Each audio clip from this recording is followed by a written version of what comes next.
Good morning. Welcome to Thursday Morning Chapel.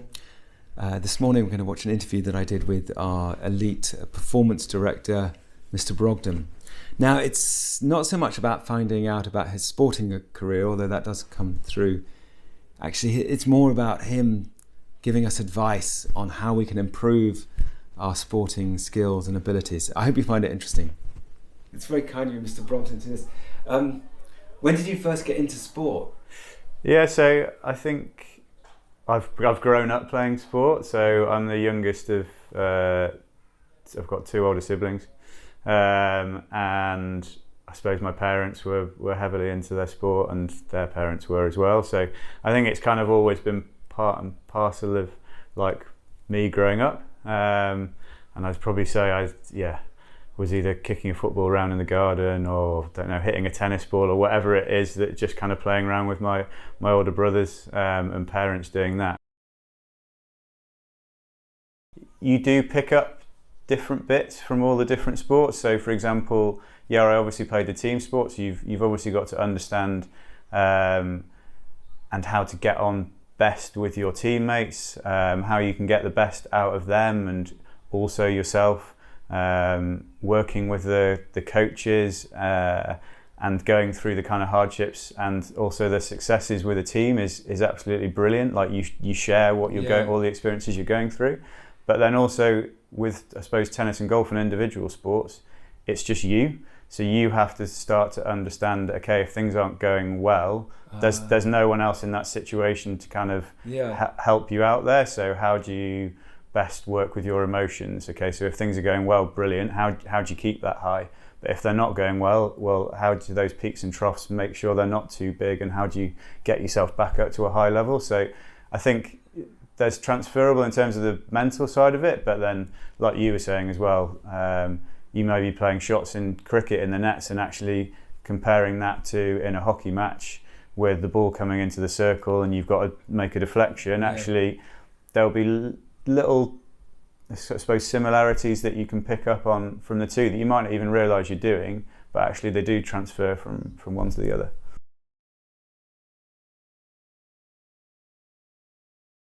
I played in European Championships and Commonwealth Games and a World Cup within that 4-year cycle, and then struggled a little bit with injury before London 2012 and didn't get selected for that tournament. So that was, I knew I was on the cusp of maybe going and maybe not, but probably considering I'd had a bit of time out, the chances were unlikely to go to that one. So, I mean, I still remember myself sitting in the Olympic Park while that was going on. I went along for one day and I remember sitting on the bank in the Olympic Park.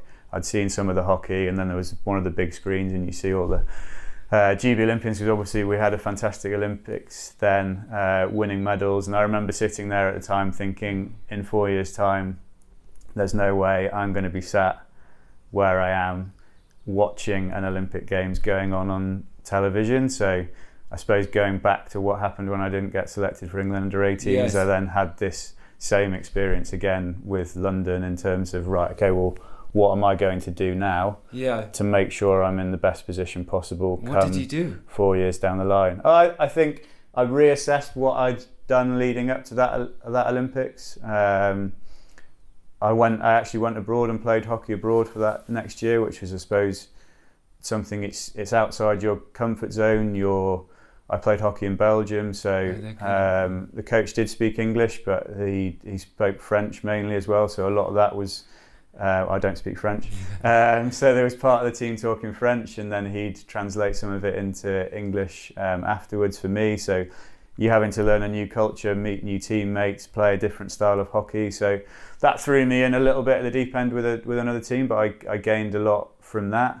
And then I think it's sitting down with the coaches, understanding what they want to see more from you and how you can better yourself.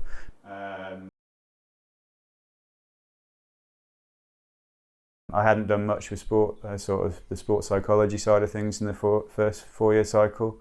And I spent a lot more time with our sports psychologist, understanding I suppose, as I said to you before, you can have like mentally big peaks and troughs, but actually you want to minimise those as much as possible. So it's stable.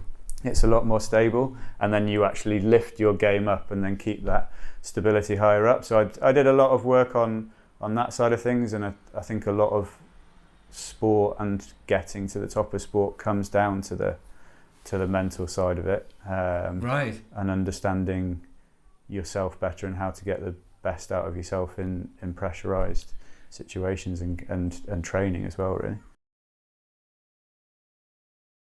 I think always look at, I suppose, keep wanting to get the enjoyment out of it. I think enjoying what you do within your sport's a big part of it. I think keep following a process in terms of trying to understand the bigger picture of where you want to go to. It's like I said to you earlier, it can be difficult at times. You only see what's happening in that exact moment.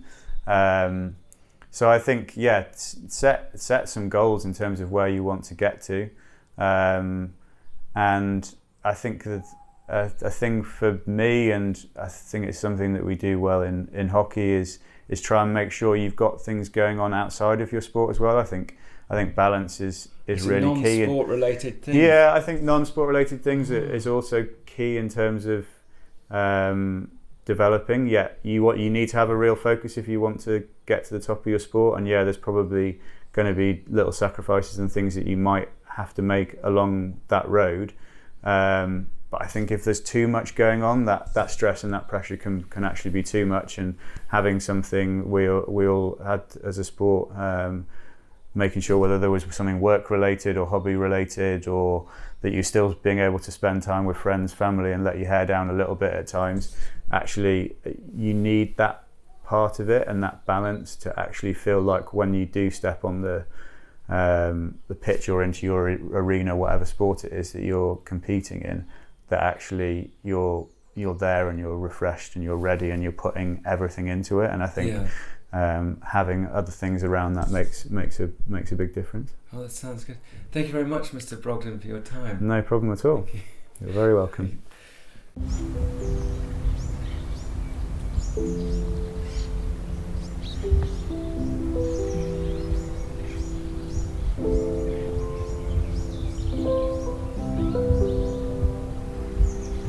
you.